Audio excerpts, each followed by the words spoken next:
Dividend দিয়েছিল 2023-এ dividend দিয়েছিল 15%। এবার ডিভিডেন্ডটা আরও বাড়িয়েছেন, 15 ক্যাশ দিয়েছিলেন এবং 2024-এ এসে 15ই থাকলো, তারপর সাথে 5% স্টক ডিভিডেন্ড দিল। তাহলে বলতে পারেন কোন শেয়ারটির কথা আমি বলতেছি?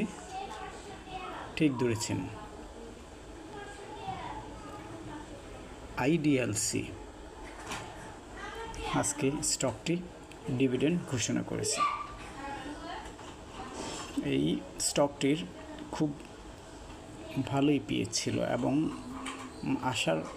আমরা আশায় ছিলাম যে এরকম একটা কিছু দেবে, তবে স্টকটা দিয়ে আমাদেরকে আরেকটু বেশি উৎসাহিত করেছেন এবং আজকে স্টকটি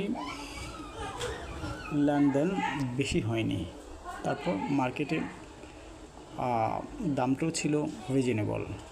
স্টকটি আজকে লাস্ট ক্লোজিং হয়েছে 30 টাকা 50 পয়সা। আপনারা দেখুন যে আজকে 30 টাকা 50 পয়সা স্টকটি ক্লোজিং হয়েছে, খুব সুন্দর একটি রেট ছিল।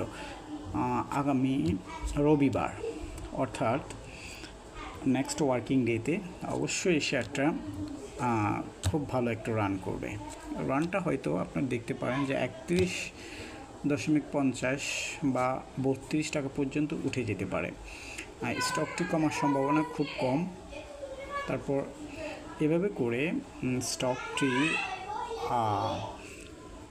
রেকর্ড ডে পর্যন্ত ভালো একটা রিটার্ন আপনাকে দিতে পারে।